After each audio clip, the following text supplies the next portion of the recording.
ولا يزل حيما قيما مدبرا سميعا بصيرا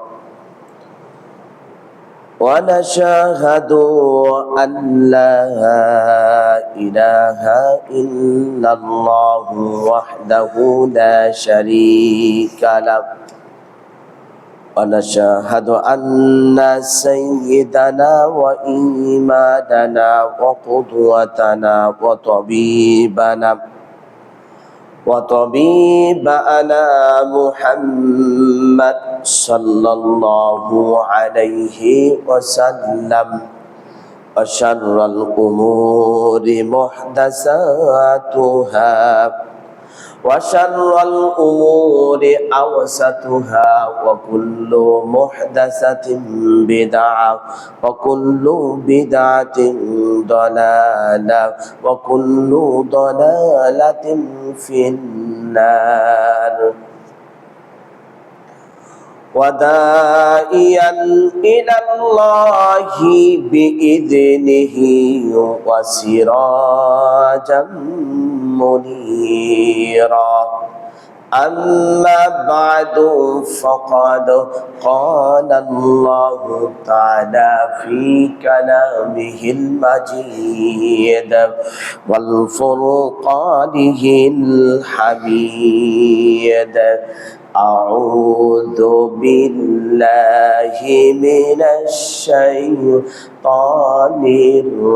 الرجيم بسم الله الرحمن الرحيم إن الله وملائكته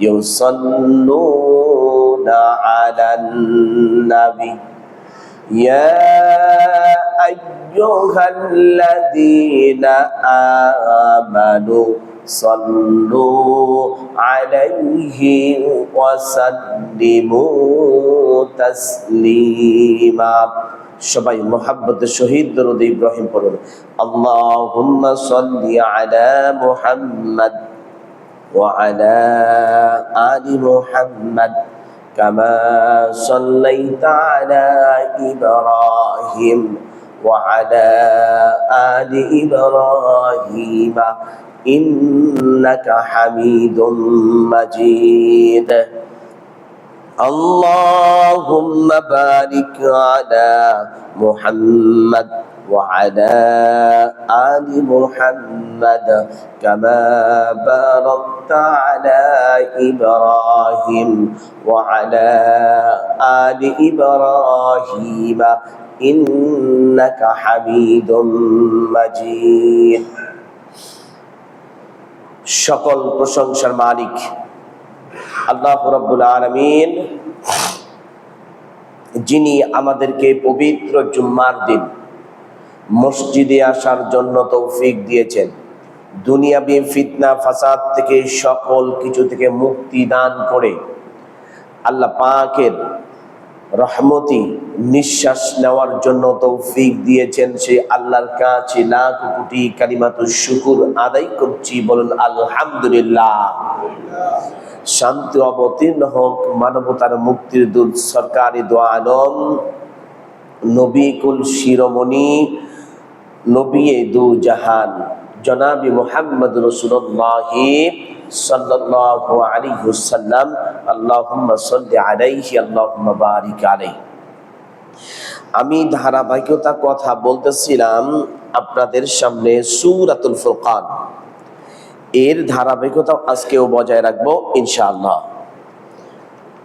আজ আমি এই সূরা থেকে যতটুকু উপলব্ধি করতে পেরেছি সেটা হলো সম্পর্ক রাখবো কার সঙ্গে,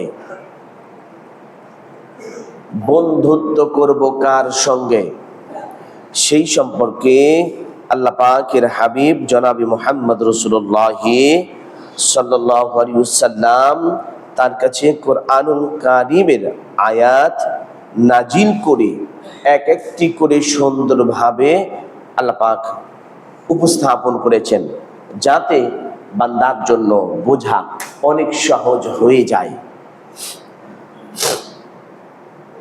আপনি আমি পৃথিবীতে দেখতে পাই যে এমন ব্যক্তিদের সঙ্গে আপনার আমার সম্পর্ক গড়ছে, এমন ব্যক্তিদের সঙ্গে চলাফেরা উঠা বসা করছি যেই ব্যক্তিরা বেমালুম আল্লাহকে ভুলে গিয়েছে। এবং যারা শিরক করছে, বিদআত করছে, ইসলামিক গৃহীত কাজ যা আছে তাদের সাথে সম্পর্ক আমাদের একটার পর একটা চলছে। কিন্তু আল্লাহ পাক বলছেন যে বান্দা, আমি তোমাদেরকে চলার গতিময় ছন্দ, তোমার ভাবধারা সম্পূর্ণ কিছু আমি এমন একটি কিতাব নাজিল করে দিয়েছি, যেই কিতাবের মধ্যে আমি কোরআনুল কারীমের আয়াত নাজিল করে মুহাম্মদ সাল্লাল্লাহু আলাইহি ওয়াসাল্লামকে বলেছি আপনি এইভাবে তাদেরকে বলে দিন। ঠিক সেইভাবে আল্লাহ নবী সাল্লাল্লাহু আলাইহি ওয়াসাল্লাম আমাদেরকে বলিয়েছেন। আর আমরা ঠিকভাবে চলতে চলতে কেমন করে যেন আমাদের লাইফের যেই গাড়িটি আছে, গাড়িটা যেন ইউটার্ন নিয়ে ভিন্ন দিকে মতদর্শী হয়ে যাচ্ছি। দেখেন, আল্লাহ রাব্বুল আলামিনের হাবিব জনাবি মুহাম্মদ রাসূলুল্লাহ সাল্লাল্লাহু আলাইহি ওয়াসাল্লাম বলেন, আল আখিল্লাউ ইয়াউমা ইদিন বাদুকুম লিবাদিন আদুওয়ান ইল্লাল মুত্তাকুন। আল্লাহ পাক বলেন, বান্দারে পৃথিবীতে যার সাথে সম্পর্ক জোড়াও, যার সাথে বন্ধুত্ব করো না কেন, টাকা পয়সা লেনদেন আদান প্রদান করো না কেন, যার সঙ্গে বাড়ি গাড়ি সব কিছু নিয়ে যেভাবে করছো আমি কোনো বাধা দেই না। আল আখিল্লাউ ইয়াউমা ইদিন বাদুহুম লিবাদিন আদুওয়ান ইল্লাল মুত্তাকুন। কিন্তু কিয়ামতের ময়দানে কঠিন মুসিবতের দিন তোমাকে ছেড়ে সব পালিয়ে যাবে, ইল্লাল মুত্তাকুন, কিন্তু মুত্তাকীরা তোমার কাছ থেকে পালাইয়া যাবে না। সুবহানাল্লাহ। তাহলে বোঝা গেল আল্লাহ পাক এই আয়াতের মধ্যে মুত্তাকী সম্পর্কে স্পষ্ট করে দিলেন, রাব্বানা আখরিজনা না'মাল সালিহান গায়রাল্লাযী কুননা না'মাল। অনুসারীরা এবং নেতারা যাদের তারা অভিভাবক ছিল, ওই অভিভাবকরা তাদেরকে বলবে, রব্বুল আলামিন এই শাস্তিটি আমরা সহ্য করতে পারছি না, তুমি কি পারো না আমাদেরকে একটু ক্ষমা করে দিতে? তারপরে বলবে, ও অনুসারীরা বলবে, তোমরা তো আমাদের নেতা ছিলে, পৃথিবীতে আমার অভিভাবক ছিলে, কেউ বাবা ছিলে, মা ছিলে, আত্মীয় স্বজন, বড় ভাই ছিলে, তুমি কি পারো না আল্লাহর কাছে একটু ফরিয়াদ করো, আল্লাহ পাক যেন আমাদের শাস্তিকে কমিয়ে দেয়। আল্লাহ পাক সঙ্গে সঙ্গে জবাব দিয়ে দেবেন, আওয়ালাম নুআম্মিরুকুম মা ইয়াতাযাক্কারু ফি, আমি কি তোমাদের জীবন নামক যে হায়াত দিয়েছিলাম, এই হায়াতটা বিশাল লম্বা দিয়েছিলাম? তখন তারা বলবে, রব্বুল আলামিন হ্যাঁ দিয়েছিলে, কিন্তু আর সকলে যখন শাস্তি ভোগ করতে করতে এক পর্যায়ে নেতাও বলবে, তার অনুসারীরাও দুজনে একসঙ্গে গিয়ে বলবে, রব্বুল আলামিন তুমি কি আমাদেরকে পারো না? ফাযুকু ফামা লিয-যালিমিনা মিন নাসির। আল্লাহ পাক বলবেন, ফাযুকু ফামা লিয-যালিমিনা মিন নাসির। দেখো, তোমরা অনুসারীরা, অভিভাবকরা, নেতারা যেই যেই ভাষায় বোঝেন না কেন, কোরআনুল কারীমের ভাষায় কোট করে বলছেন, দেখো তোমরা আজ তোমাদের জন্য কোনো সাহায্যকারী নেই, আর তোমরা যে আসো জালিমদের অন্তর্ভুক্ত, তোমরা এখানেই থেকে যাবে, আর কিছুতেই বের হওয়ার সুযোগ নাই। এই কথা বলার সঙ্গে সঙ্গে তখন তারা হায় হায় আফসোস করতে থাকবে, এখন কি হলো, কিভাবে আমরা কি করব? কারণ আবার ইতিমধ্যে জান্নাতের মধ্যে জাহান্নামের মধ্যে যারা থাকবে ওই ব্যক্তিরা একটু কিছুক্ষণ পর দেখবেন যাদেরকে আমরা গালি দিতাম, কারণ যারা নতুন নামাজ ধরেছে পুরান নামাজিরা তাদেরকে গালি দেয়, কারণ এই নতুন একটা কাঠ মোল্লা হয়েছে, দুগা দাড়ি রেখেছে, ছাগলে মাথায় একটা টুপি দেয়, পাঞ্জাবি পরে, আল খাল্লা পরে, আর এমনি ভাবে হেঁটে যায়, ঠিক মতো খেতে পারে না, পড়তে পারে না। হুজুররা যদি জোরে যায় তাহলে বলবে দাওয়াত আছে, আর হুজুররা যদি আস্তে খেয়ে আসে, আস্তে আস্তে হেঁটে আসে, তাহলে বলবে যে আমার এটা হলো যে এই যে তাদের খাইতে খাইতে পেট ভারী হয়েছে। আবার যদি নতুন জামা পরে তাহলে হুজুর এই টাকা পেল কোথায়, কেন নতুন জামা পরলো, কোথা থেকে পেল, এইগুলি শুধু তারা বলতে থাকবে। আল্লাহ পাকের হাবিব বলেন ওয়াকালু মা লানা রিজালান কুন্না নাউদ্দুহুম মিনাল আসকাদ। আল্লাহ পাক বলবেন সেই দিন তারা দেখতে পাবে ওই ব্যক্তিদেরকে যাদেরকে তারা গালি দিত, বঞ্চনা দিত, অহংকার করে, তাকাব্বুরি করে ওই গরিব ব্যক্তিদেরকে দেখতে পারত না। আল্লাহর নবী বলেন ধনীদের থেকে গরিবরা 500 বছর আগে জাহান্নাম থেকে মুক্তি দিয়ে আল্লাহ পাক জান্নাতুল ফিরদাউস নসিব করে দিবেন। কারণটা হলো অর্থবিত্তবান ব্যক্তিদের টাকার হিসাব, পয়সার হিসাব, যৌবনের হিসাব, ছেলে মেয়েদের যাহা কিছু আছে সব কিছুর হিসাব দিতে হবে। আর একজন গরিব মানুষ রিক্সাওয়ালা, তার তো তেমন কোনো টাকা নাই, পয়সা নাই, সে সুন্দর করে ইনকাম করে, যা ইনকাম করে তাই বাজার করে নিয়ে এসে খায়। এই জন্য আল্লাহ পাক বলেন ওয়াকালু মা লা নারা রিজালান কুন্না নাউদ্দুহুম মিন শাররাত। আল্লাহ পাক বলেন সেই দিন তারা বলবে যাদেরকে আমি দেখতেছিলাম, যাদেরকে আমরা গালি দিচ্ছিলাম, যাদেরকে বঞ্চনা দিচ্ছিলাম, যাদেরকে ঠিক মতো পর্যন্ত হাঁটতেও দেয়নি, কোনো কিছু করতেও দেয়নি, তাদেরকে আমার কথার অবাধ্য হলে যাদেরকে জ্বালা দিতাম, নির্যাতন করতাম, জুলুম করতাম, নিপীড়ন করতাম, আজ দেখি তারা কোথায়। তখন বলবে আত্তাখাযনাহুম সিখরিয়া আম যাগাত আনহুমুল আবসার। যারা নাম তাদের ছিল ওই ব্যক্তিদেরকে গালি দিতেছিলাম, ওই ব্যক্তিরা দেখি সুন্দরভাবে তারা বসে রয়েছে, তাদেরকে আমাদের সঙ্গে তাদের দেখা হয়ে যাবে। যেই ব্যক্তিদেরকে গালি দিয়েছে, যেই ব্যক্তিদেরকে বঞ্চনা দিয়েছে, যাদেরকে তাওহীন করত, যাদেরকে অবহেলা করত, যাদেরকে অবজ্ঞা করত, তারা বলতো যে এরা কোনো মানুষের কাতারই পড়ে না, এরা ব্যাকডেটের একজন মানুষ, কিভাবে তারা এই রকম করছে। আল্লাহ পাক বলবেন ওয়ানাদা আসহাবুন নারি আসহাবুল জান্নাহ আন আফিদু আলাইনা বিদাল মা আও মিম্মা রাযাকাকুমুল্লাহ। বলুন আল্লাহু আকবার।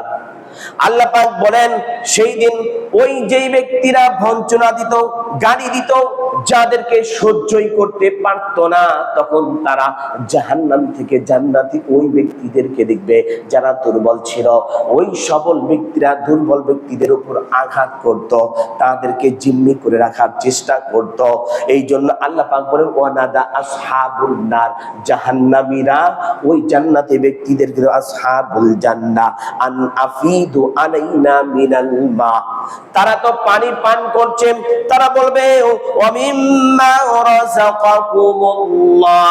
জাহান্নাম থেকে তারা বলবে দেখো তোমাদের সঙ্গে তো আমার ভালো মিল ছিল, কারণ একজন মানুষকে দুটি কারণে মানুষদেরকে ভয় পায়। এক হলো খারাপ মানুষ, সে গালি দেয়, খারাপ কাজ করে, যে কোনো ভাবে তাকে পিছু হটানোর জন্য তার সামনে সামনে হুজুর হুজুর, পিছন পিছন তাকে দেখতে পারে না। আর একজন ভালো মানুষ, তার সামনে কোনো গালি দিতে পারে না, তাকে কোনো কিছু করতে পারে না। ওই ব্যক্তিদের থেকে তখন আলাদা এই দুই শ্রেণীর মানুষ, দুই শ্রেণী দেখে ভয় পায়, বলে ঠিক কিনা? আর আপনি আমি দেখতে পাই যে আল্লাহ পাক বলছেন ওই ব্যক্তিরা জাহান্নাম থেকে বলবেন দেখো তোমাদের সাথে আমার ভালো সম্পর্ক ছিল, তোমরা কি পারো না? আল্লাহ তোমাদেরকে যেই পানি দিয়েছে, যেই খাবারও দিয়েছে, ওই খাবার থেকে আমাকে একটু খাবার দাও, আমরা খেয়ে যাই। সঙ্গে সঙ্গে আল্লাহ পাক জান্নাতি ব্যক্তিদেরকে শিখাই দেবেন, ক্বালু আন্নাল্লাহা হাররামাহুমা আলাল কাফিরিন। আর কাফেরদের জন্য, অস্বীকারী ব্যক্তিদের জন্য জান্নাতের খাবার সম্পূর্ণ কিছু হারাম। আল্লাহ পাক আমাদের সকলকে জান্নাতের মধ্যে জায়গা করে দেখ, বলুন আমিন। এরপরে দেখেন আল্লাহ পাক বলছেন, আনকাদ ওয়াজাতানা মা ওয়াদানা রাব্বুনা হাক্কা। সেই দিন আল্লাহ পাক জান্নাতি ব্যক্তিদেরকে ডাকবেন আর বলবেন, জান্নাতি ব্যক্তিরা দেখো, আমি আল্লাহ যেই ওয়াদা করেছিলাম, যেই প্রতিশ্রুতি দিয়েছিলাম, যেই অঙ্গীকার করেছিলাম, সব কিছু ঠিক আছে। তখন জান্নাতি ব্যক্তিরা বলবেন, ক্বালু নাম, হ্যাঁ এটা সম্পূর্ণ ঠিক আছে। ফাহাল ওয়াজাদতুম মা ওয়াদা রাব্বুকুম হাক্কা। তখন আবার জাহান্নামী ব্যক্তিদেরকে ডাক দিয়ে বলবে, ও জাহান্নামীরা, তোমরা যে জাহান্নামী আসলে, আমি বলেছিলাম আল্লাহ, তোমরা যদি আমাকে অস্বীকার করো, আমার কিতাবকে অস্বীকার করো, আমার নিয়ম কানুনকে বাদ দিয়ে যদি তোমরা নিজেদের নিয়ম কানুন মেনে চলো, তাহলে তোমাদেরকে আমি জাহান্নামী দিব। তাহলে ফাহাল ওয়াজাদতুম মা ওয়াদা রাব্বুকুম হাক্কা। তখন বলবে, দেখো তো আমি যা ওয়াদা করেছিলাম জাহান্নামের শাস্তির জন্য, তা তোমাদের কি পরিপূর্ণ হয়ে গিয়েছে? তখন বলবে, ক্বালু নাম, হ্যাঁ আমাদের পরিপূর্ণতা হয়ে গিয়েছে। কারণ এইবারে আসছে সবচেয়ে বড় কঠিন এবং জটিল একটি কথা, আমরা এটা লোড নিতে পারবো কিনা এটা আমার জানা নেই। ভালো করে কান খুলে শোনেন, আমার ছেলে নামাজ পড়ে না, অথচ আমি তাকে দাবি করছি আমার ছেলে কখনো আল্লাহর হুকুম পালন করে না, অথচ বলছি আমার ছেলে আল্লাহ এমন কি সব কিছু থেকে বিরত, অথচ আমি বলছি আমার ভাই, আমার বোন সব কিছু এমনি করেছে। আল্লাহ পাক বলেন, শোনো, ইসলামিক যারা মানে তার সম্পর্কে হলো গৌণ, আর ইসলাম যারা না মানে তাদের সম্পর্কে হলো, আল্লাহ পাক বলেছেন, ইয়া বুনাইয়ারকাম মা'না ওয়া লা তাকুম মা'আল কাফিরিন।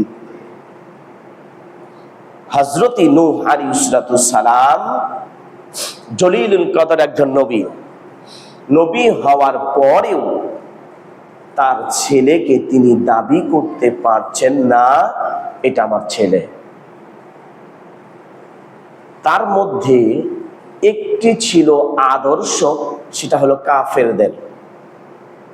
আল্লাহকে অস্বীকার করত, ক্ষমতাকে অস্বীকার করত। আল্লাহর যে ক্ষমতা আছেন, একটি জিনিস, সবকিছু ঠিক আছে, কিন্তু এখানে বলছেন, ইয়া বুনাইয়ারকাম মা'না ওয়া লা তাকুম মিনাল কাফিরিন।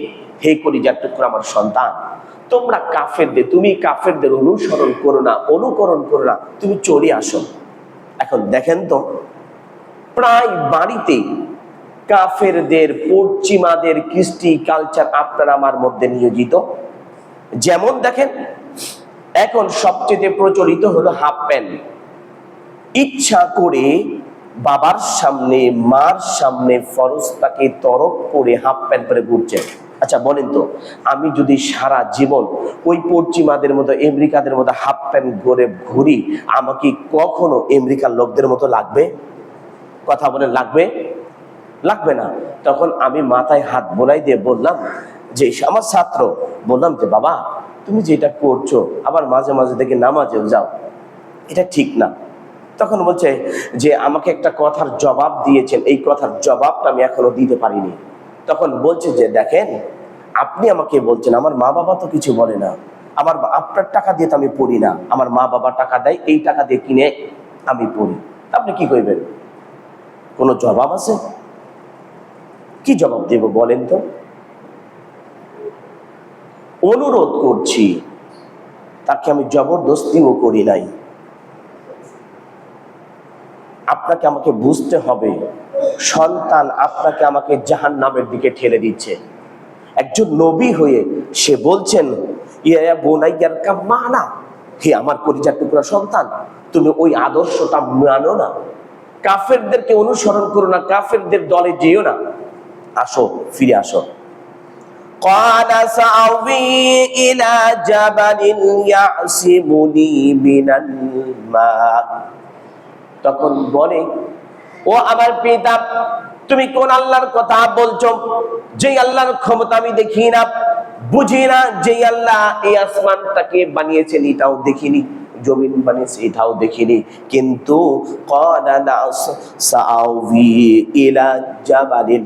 আমি তুমি যে বন্যার কথা বলছো 40 দিন পর্যন্ত আসমান এবং জমিন থেকে পানি উঠলো।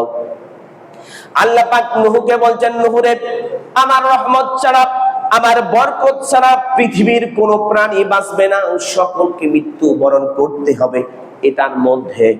তখন তিনি বলছেন, হে আমার কলিজার টুকরা তুমি আসো। তখন বলছেন, ইলা জাবালিন, আমার জাবাল পাহাড়টা দেখছো, এই পাহাড়টা কত উঁচু, আর আমি হইলাম কত উঁচু, এর উপরে গাছ হলো উঁচু, তাহলে তোমার আল্লাহ কি এই পর্যন্ত পানি নিয়ে এসে দিতে পারবে?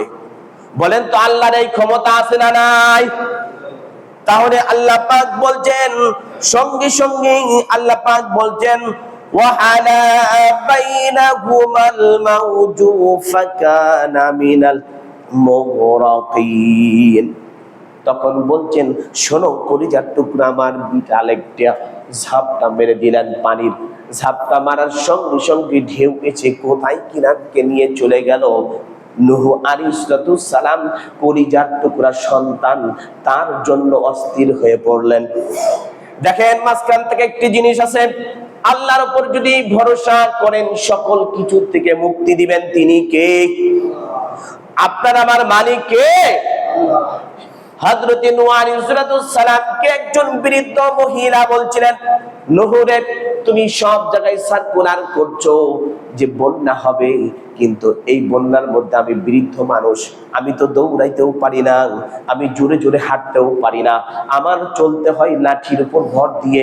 তুমি কি পারো যখন হবে, যেহেতু তুমি নবী, তোমার কাছে খবর জিব্রাইলের মাধ্যম দিয়ে আসবে, আমার কাছে তো আর আসবে না, তুমি যখন হবে তখন আমাকে আগেই বলে দিবা, আমি তোমার নৌকার মধ্যে আমি উঠে যাব।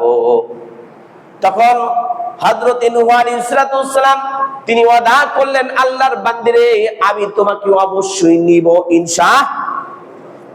এই কথা যখন বললেন, বলার পর সকল সব কিছু যখন হয়ে গেল, হয়ে যাওয়ার পর 40 দিন পর্যন্ত আসমান থেকে পানি বর্ষণ হচ্ছে, আবার নিচের থেকে উঠতেছে, উঠতে উঠতে এক পর্যায়ে যখন বিশাল বড় পানির স্তর হয়ে গেল, শুধু বন্যার বন্যা, নৌকার মধ্যে যারা আছে এছাড়া কিছুই নাই।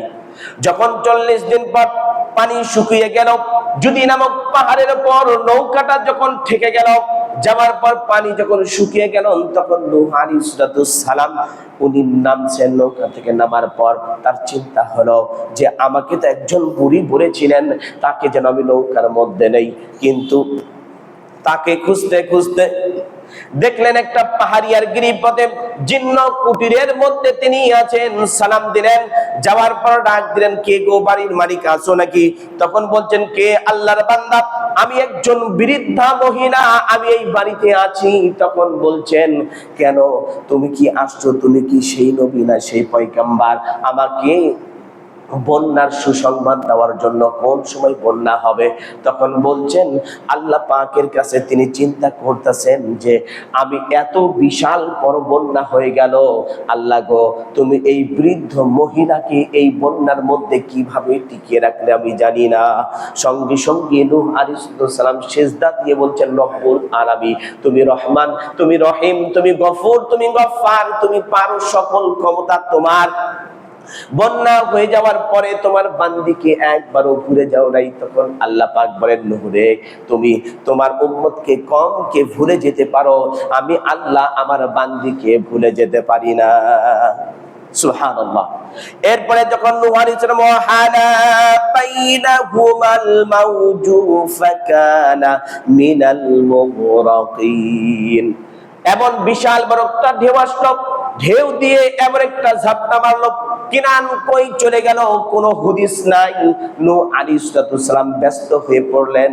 ব্যস্ত হয়ে যাওয়ার পর তখন বলছেন, রব্বুল আলামিন, আওয়ানাদা নূহু রাব্বাহু ফাকালা রব্বি ইন্নাবনি বিন আহলিক বলছেন, হে আমার রব, আমার তো এই সন্তান, এই সন্তানকে তুমি বাঁচিয়ে দাও। তখন বলছেন, ক্বালা ইয়া নূহ ইন্নাহু লাইসা মিন আহলিক ইন্নাহু আমালুন গায়রু সালিহ। তখন বলছেন, ও নূহ, ও তোমার সন্তান নয়, লাইসা মিন আহলিক, তুমি যদি ওকে সন্তান হিসাবে দাবি করতে পারবে না, আর যদি তুমি দাবি করো তাহলে নবুয়তের দপ্তর থেকে আমি নাম কেড়ে দেব। বলেন আল্লাহু আকবার। একজন নবী যদি তার সন্তানকে দাবি না করতে পারে, আমার সন্তান 5 ওয়াক্ত নামাজ বেমালুম ছেড়ে দিয়েছে, আমার সন্তান হারাম খায়, সেটা নিয়ে আমাকে খাওয়ায়, আমি একবার ওই সন্তানের প্রতি খোঁজ নেই না। বলে ঠিক কিনা? তাহলে এই সন্তানটি যদি একজন নবী, জলিলুল কদর নবী, সে যদি তার সন্তানকে যদি দাবি না করতে পারে, আল্লাহ পাক যদি না খোঁজ করে দেন, আর আপনি আমি বলতেছি না আমরা নামাজ পড়ি না, তাতে কি হয়েছে? ফাস্তাশহাদু বিল ঈমান, বুখারী মুসলিমের হাদিস। আল্লাহর নবী সাল্লাল্লাহু আলাইহি ওয়াসাল্লাম বলেন, যে ব্যক্তি 5 ওয়াক্ত জামাতের সহিত নামাজ পড়ে, ওই ব্যক্তিকে মুমিনের সার্টিফিকেট দিয়ে দাও। বলেন সুবহানাল্লাহ। এরপরে দেখেন, ক্বালা রাব্বি ইন্নী আউযু বিকা আন আসআলাকা মা লাইসা লি বিহি ইলম। তখন বলছেন তুমি সন্তান হিসাবে দাবি করতে পারবে না। তখন নূহ আলাইহিস সালাতু ওয়াস সালাম বলছেন, ক্বালা রাব্বি ইন্নী আউযু বিকা, হে আমার রব, আমি ভুল করে ফেলেছি, আমার এই জ্ঞান, এই ইলম, এই কথাটি আমার ছিল, জানা ছিল না। রব্বুল আলামিন, ওয়া ইল্লা তাগফিরলি ওয়া তারহামনি আকুম মিনাল খাসিরিন। রব্বুল আলামিন, তুমি যদি আমাদেরকে মাফ না করো, আমাকে যদি দয়া না করো, আমার প্রতি যদি করুণা করো, তাহলে আমি তো ক্ষতিগ্রস্তদের অন্তর্ভুক্ত হয়ে যাব। মিলান এখন হিসাব, মিলান এখন হিসাব। হিসাবটা মিলায় দেখেন সূরাতুল হুদের মধ্যে 47 নম্বর আয়াত, 43 থেকে শুরু করে 47 নম্বর সূরাতুল হুদ, দেখেন খুলে কি বলছেন আল্লাহ পাক। আপনি আমি তো বেমানুম মনে করছি যে দুনিয়াটাতে এমনই, আল্লাহ মসজিদ মাদ্রাসাতে দান করতেছি, খাওয়ান দিচ্ছি, করতেছি, সে করতেছে, আমাকে মনে হয় আল্লাহ মাফ করে দিবেন। দেখেন আল্লাহ মাফ করে দিবেন, হ্যাঁ ঠিক আছে, দলিল আছে, কিন্তু আমি যে পাপ করেছি, পাপের সাজা না খাটা পর্যন্ত কি আমাকে মাফ করে দিবেন? আমাকে মাফ করে দিবেন? দেখেন আল্লাহর নবী সাল্লাল্লাহু আলাইহি ওয়াসাল্লাম বলছেন, রাস্তার মধ্যে একটি পাথর, ইটের টুকরা, কাচের টুকরা বা কাঁটা, যে কোনো কষ্টদায়ক দ্রব্য আছে, আপনি ওটি সরে ফেলে দিলেন, বিশ্বনবী সাল্লাল্লাহু আলাইহি ওয়াসাল্লাম বলেন তার জন্য জান্নাতের মধ্যে আল্লাহ স্বয়ং ঘর বানাই দিলেন। কি করে দিলেন? ঘর বানিয়ে দিলেন। জান্নাতের মধ্যে থাকার ব্যবস্থা করবেন স্বয়ং আল্লাহ। তাহলে এখন আপনি দেখেন তো, ঢাকা সিটির মধ্যে আমি বিভিন্ন জায়গায় ঘোরাঘুরি করছি, কিছুদিন হলো আমি দেখছি এমন কোনো জায়গা নেই, ময়লার পানিও দেয় রাস্তার মধ্যে, ভালো পানিও দেয় রাস্তার মধ্যে, খারাপ পানিও দেয় রাস্তার মধ্যে। তাহলে জিনিস বোঝেন, এই যে হক, আপনি কখনো রাস্তা বন্ধ করতেই পারেন না, আর আপনি রাস্তার মধ্যে কষ্টদায়ক বস্তু ফেলতেই পারেন না। আর ওই ব্যক্তি যদি নামাজি হয়, কেউ অফিসে যাবে, কেউ আদালতে যাবে, কেউ কোর্টে যাবে, কেউ কাছারিতে, সবার জরুরতের জন্য যাচ্ছে, কিন্তু এই ময়লা পানি যখন ছিটে এসে লাগবে তখন কি হবে বলেন তো? যেমন আমি ভুক্তভোগী, যখন আমি প্রতিদিন স্কুলে যাই, চামর খান মোড়, ওইখানে দেখি পানি নামতাছে, এত বিশ্রী গন্ধ, যে প্রতিদিন আসে, সকালে একবার গোসল করে যেতে হয়, আসে আর একবার গোসল করতে হয়। তাহলে আমি বলি, একবার বলেই বসছি ওই জায়গার মালিক, আমি বলছি যে এই জায়গার মালিকের কি আল্লাহকে হেদায়েত করবেন না? আল্লাহ হেদায়েত করুক। তখন ওই লোকটা দাঁড়িয়ে রয়েছে পাশে, পরে বলতেছে এই হুজুরটা কে? তখন আরেকজন রিক্সাওয়ালা আমাকে চেনে, তখন বলছে এই হুজুর হলো নোয়াখলা মসজিদের, উজামপুর স্কুলের সামনে যে মসজিদ, এই মসজিদের। তো বলছে হুজুর তো মুখের উপরে কথা কয়ে দেয়। আমার কথা হলো যে দেখেন, আমি যাচ্ছি, আমার কষ্ট হচ্ছে, এই যে একটা হাঁটে যাচ্ছেন, যদি কাপড়টা নষ্ট হয়, ওই ব্যক্তি যদি না করে, বুঝতে না পারে, তাহলে ওই যদি নামাজ পড়ে, তাহলে নামাজটা হলো না। কাপড় নষ্ট, হ্যাঁ হয়ে যাবে, উনি জানেন না। উনি জানেন না, কিন্তু এই যে নষ্টটা হলো, ওনার নামাজ হয়ে যাবে, যার কারণে কাপড়টা নষ্ট হলো, কিয়ামতের দিন দাঁড়ায় থাকতে হবে, কিয়ামতের দিন দাঁড়ায় থাকতে হবে। সবচেয়ে আরেকটা জিনিস, যে আমরা হককে অরিশের হককে না হক করে দিচ্ছি। এরপরে দ্বিতীয়ত কথা, যে বাতর, আমার দেশে বলে আল, আপনার দেশে বলে বাতর। বাতর কাটতে কাটতে 4 ইঞ্চি বানিয়েছি, একজনের সীমানা থেকে আরেকজনের সীমানার মধ্যে নিয়ে গিয়েছি, একজনের জমির কচুরি আরেকজনের জমির মধ্যে ফেলে দিচ্ছি। কিয়ামতের দিন এই কচুরি সহকারী আপনাকে উঠায় দিবেন। বিশ্বাস না করে কোরআন সাক্ষী, ওয়াল্লাহি আল্লাহর কসম করে বলছি, এই কচুরি পানা সহ আপনাকে কিয়ামতের দিন উঠাবেন, এরপরে আপনার জমির মধ্যে ফেলাবেন, বলবে ওখান থেকে লাইনের বাতরের মধ্যে রাখ। বুঝাইতে মনে হয় পারিনি, আমি মনে হয় বুঝাইতে আপনাদেরকে পারিনি। তাহলে যদি এইটা বলেন, 1 নাম্বার, সন্তানকে সে দাবি করতে পারলো না একজন নবী হয়ে, আমার সন্তান 5 ওয়াক্ত নামাজ পড়ে না, আমি দাবি করছি আমার সন্তান তো আমাকে এই অনেক টাকা বেতন পায়। কত টাকা? 1 লাখ টাকা, 1,20,000 টাকা, 50,000, 60,000, 70,000, 10,000 টাকা বেতন পায়। আচ্ছা, বেতন পাইতেছে, এই বেতনটা নিয়ে এসে যে দিচ্ছেন, আপনি যে অভিভাবক, আপনি ওকে জিজ্ঞাসা করেছিলেন যে বাবা তুমি কি নামাজ পড়ো? আমি কি সন্তান হিসেবে দাবি করতে পারবো? এই আয়াতের ভিত্তিতে আপনার আমার বিরুদ্ধে এই আয়াত তখন দাঁড়িয়ে যাবে। তখন কি করব? দেখেন, এরপরে আল্লাহ পাকের হাবিব জনাবে মুহাম্মদ রাসূলুল্লাহ সাল্লাল্লাহু আলাইহি ওয়াসাল্লাম তিনি বলছেন, বন্ধুত্ব করবা কার সঙ্গে? মান তাশাব্বাহা ফাহুয়া কাউমিন মিনহুম। নবীজি বলেন, যার সাথে যার সম্পর্ক কিয়ামতের ময়দানে তার সাথে তাকে উঠিয়ে দিবেন। কারণ আমার সাথে যদি আমার চুল কাটি যদি নেইমারের মতো, তাহলে নেইমারের সঙ্গে আমার হাসর হবে। আর আমি যদি প্যান্ট পরি ব্যাকরি মেহুনা ছবির মতো, তাহলে আল্লাহ পাক এইটার হাদিস অনুযায়ী বুখারী মুসলিমের হাদিস, তাহলে ওই ব্যক্তির সঙ্গে আমাকে উঠিয়ে দিবেন। যার স্টাইলে আমি চুল কাটবো, যার স্টাইল, যার আদর্শ আমি লালন করব, ধারণ করব, কিয়ামতের দিন আল্লাহ পাক তার সঙ্গে আমাকে হাসর করে দিবেন। 9 নাম্বার সূরা, সূরাতুত তাওবা, 10 নাম্বার পারা, 9 নাম্বার পৃষ্ঠে 3 নাম্বার লাইনের 23 নাম্বার আয়াতে বলছেন, ইয়া আইয়ুহাল্লাযীনা আমানু লা তাত্তাখিযু আবাউকুম ওয়া ইখওয়ানুকুম আউলিয়া ইন ইস্তাহাব্বুল কুফরা আলাল ঈমান। আল্লাহ পাক বলেন, ও হে ঈমানদাররা, যারা ঈমানের দাবি করেছো, তোমরা কখনো যারা কুফরি করে, সে হোক তোমার বাবা, সে হোক তোমার সন্তান, কখনো আউলিয়া তুমি তাকে বন্ধু হিসেবে গ্রহণ করতে পারবে না। কথা কার? জোরে বলেন, কথা কার? আদর্শ হলো আবু তালিবের জীবনী পড়েন। আবু তালিব সব থেকে একজন ভালো মানুষ ছিলেন, তার মতো আর ভালো মানুষ আর কেউ ছিল না। সারা জীবন নবীজির খিদমত করেছেন, বুকের সঙ্গে আঁকলায় ধরেছেন নবী মুহাম্মদ সাল্লাল্লাহু আলাইহি ওয়াসাল্লামকে, তাকে 1 মিনিটের জন্য দূরে দেননি। আর তার সন্তান আলী রাদিয়াল্লাহু তাআলা আনহু তখন তাকে দূরে সরাই দিয়ে তাকে কাছে রাখতেন। মৃত্যুর সময় সকল কাফের নেতারা আসলো, আসার পর তার শিয়রে বসে গেল, চতুর্দিকে গোল হয়ে মুহাম্মদ সাল্লাল্লাহু আলাইহি ওয়াসাল্লামকে বসতে দেননি।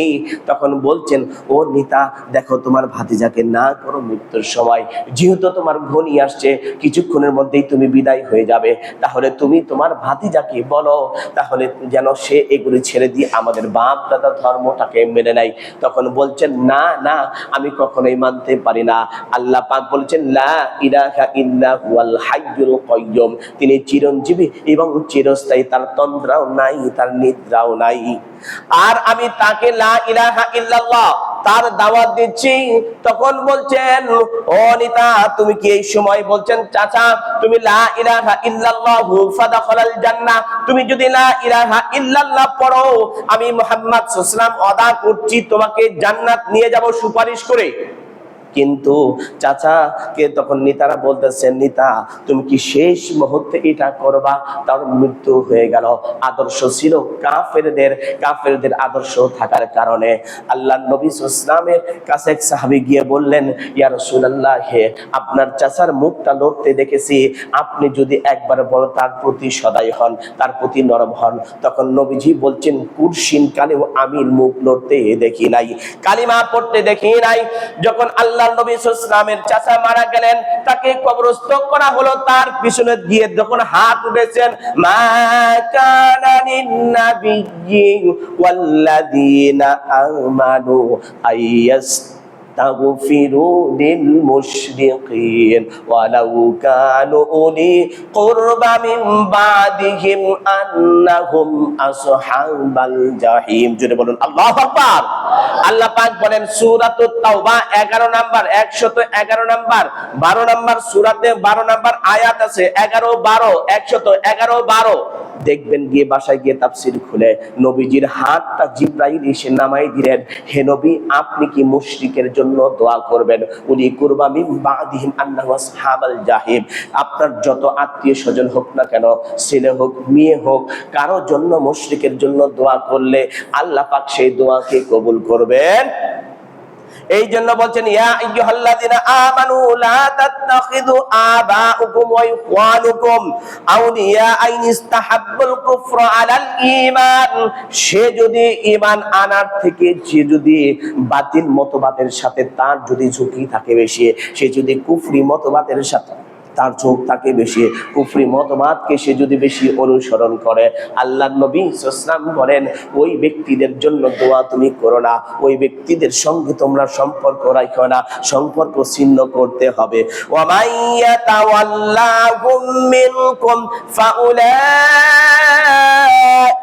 হুমুয যালিমুন। আল্লাহ পাক বলেন যারা এই কুফরি মতবাদকে অনুসরণ করে, অনুকরণ করে আর কাফেরদের আদর্শকে মানে, ওই ব্যক্তিরা হলো জালিম। বলেছেন কে? জোরে বলেন, বলেছেন কে? আপনি আমি কিন্তু বেমানুম ভুলে যাচ্ছি, আর এই বেমানুম ভুলে যাওয়ার কারণে আল্লাহ পাক বলছেন, শোনো বন্ধু হবে কারা? আল্লাহু ওয়ালিয়্যুল্লাযীনা আমানু ইখরিজুহুম মিনাজ-যুলুমাতি ইলান-নূর। বলুন আমিন। আল্লাহ পাক বলেন মুমিন হলো ওরাই, আমি তাদের বন্ধু। আল্লাহ বলছেন আমি মুমিনদের বন্ধু। সুবহানাল্লাহ। জোরে বলেন সুবহানাল্লাহ। আল্লাহ নিজে বলছেন আমি মুমিনদের বন্ধু, আর ওই ব্যক্তিদেরকে আমি অন্ধকারের মধ্য থেকে টেনে বের করে আলোর সন্ধান দেই। দ্বিতীয় আয়াতের দিকে দেখেন, 5 নাম্বার সূরা সূরাতুল মাইদা 6 নাম্বার পারা 16 নাম্বার পৃষ্ঠাে 12 নাম্বার লাইনের 55 নাম্বার আয়াতে আল্লাহ পাক বলেন, ইন্নামা ওয়ালিয়্যুকুমুল্লাহু ওয়া রাসূলুহু ওয়াল্লাযীনা আমানু। হে ঈমানদাররা, তোমরা যারা ঈমান এনেছো, শোনো, ইন্নামা ওয়ালিয়্যুল্লাহু ওয়া রাসূলুহু, তাদের বন্ধু হলো আল্লাহ, দ্বিতীয় বন্ধু হলো নবী মুহাম্মদ রাসূলুল্লাহ, তৃতীয় বন্ধু আল্লাযীনা ইউকিমুনাস সালাতা ওয়া ইউতুনাজ যাকাতা ওয়া হুম রাকিউন।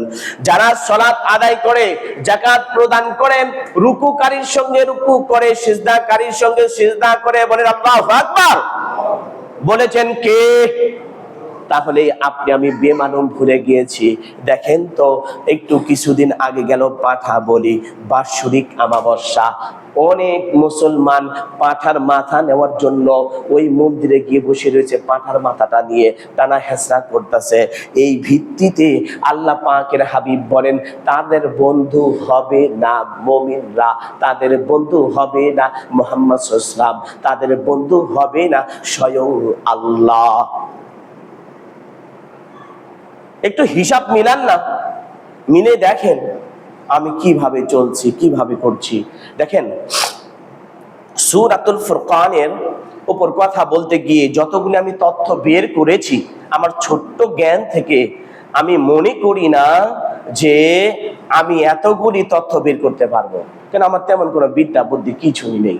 তবে আল্লাহ পাকের দয়াতে এই পর্যন্ত আসছি। গতকালকে অসুস্থ ছিলাম, প্রচুর অসুস্থ, তারপরে আল্লাহ পাক আমাকে এখনো সুস্থ রেখেছেন। ঠান্ডা জ্বর, তারপরে সকালবেলা গোসল করেছি, তেঁতুলের আচার খেয়েছি, তারপরে বিভিন্ন জায়গা থেকে প্রোগ্রাম করছি। আপনাদের কাছে আমি দোয়া চাই। এই পর্যায়ে আমি বেশ কয়েকটা প্রোগ্রাম করেছি, ইসলামিক ওয়াজ মাহফিল। আর বিশেষ করে আমি এই মসজিদে আসার পর, ওই মসজিদ থেকে অনার্স মাস্টার্স কামিল শেষ করেছি। এই মসজিদে আসার পর আমি জেনারেল থেকে এসএসসি পরীক্ষা দিয়ে ঢাকা ভার্সিটি অ্যাডমিশন নিয়েছি। আপনাদের জন্য আমি খাস করে দোয়া করি যে আমাকে যে আপনারা এই সুযোগ করে দিয়েছেন লেখাপড়া করার জন্য, আপনাদেরকে আল্লাহ সকলকে জান্নাতুল ফিরদাউসের মেহমান হিসাবে কবুল করে নেক, বলুন আমিন। আর আজকে আমি যে কথাগুলি বললাম, এই কথাগুলি আপনাকে এবং আমাকে পাই টু পাই আমল করার তৌফিক ইনায়েত করে দিক, বলুন আমিন। সকল অভিভাবককে বলবো, আপনার যত কলিজার টুকরা হোক, জাহান্নাম থেকে বাঁচতে হলে আপনার সন্তানকে জিজ্ঞাসা করতেই হবে তোমার এত বড় চুল কেন। এক নাম্বার, আমার উপরে রাগ করছেন যুবকরা, কিছু করার নেই, তোমার এত বড় চুল কেন? আর তুমি রেখেছো উপরে বড় চুল, নিচে রেখেছো চামড়া বের করে, এটা কি কাটিং? আবার দেখলাম কিছু যে ডাবলু কাটিং। এই গতকালকে রাত্রেই আমি এক জায়গা থেকে আসছি, সেখানে দেখলাম যে বাড়ির তার মাথার পিছনে হোল্ডিং নাম্বার লিখেছে, হোল্ডিং নাম্বার লিখেছেন। তাহলে বলেন, ওই ব্যক্তিকে দেখে বলবে শয়তান, বলে যে আমি তো শয়তান, আমার থেকে তুই আরো বড় শয়তান, বলেন ঠিক কিনা? তাহলে আপনাকে আমাকে চলে আসতে হবে। ভাই, আপনি অনুরোধ করছি, আপনাদেরকে দুটো পাই ধরে অনুরোধ করছি, ভাই আমি দেখতে পাচ্ছি আমি কিন্তু হাঁটি হাঁটি পা পা করে আমরা জাহান্নামের দিকে যাচ্ছি। আপনারা আমার বাসায় সারা বাহিরে কোনো হাফ প্যান্ট পরে বের হতে পারবে? যদি হয় তাহলে ওয়েস্টার্ন কালচার বানান, ওয়েস্টার্ন কালচার বানান। ওপেন সেক্স যেটা হলো আমেরিকাতে করছে, আমার বাংলাদেশে তো সেটা নেই। আমরা সভ্য জাতি, আমরা সবচাইতে শ্রেষ্ঠ জাতি, বিশ্বের সামনে মাথা উঁচু করে বলতে পারি, বলেন ইনশাআল্লাহ। তাহলে আমি কেন বের হচ্ছি ভাই? আপনি দেখেন তো, আপনার সন্তানকে চলে যাচ্ছে, আপনি কিছু বলতেছেন না, এখন তো নামাজ পড়ছে না, আপনি বলছেন না, মোবাইল নিয়ে সারাক্ষণ গেমস খেলছে, আপনি এই গেমসে আপনার লাভটা কি? ইসলামিক নিয়ম কানুন ছাড়া 1 মিনিট আমি ব্যয় করতেই পারি না। আল্লাহর হুকুম ছাড়া আমি 1 মিনিট সময় অন্য কাজে ব্যয় করতেই পারি না। অনেক কিছু বলার ছিল, আপনাদেরকে অনুরোধ করছি আপনারা সবাই আল্লাহ পাকের হুকুম মেনে যেতে আপনাদেরকে এবং আমাকে আমল করা তৌফিক দান করে, বলুন আমিন। আপনাদের সকলের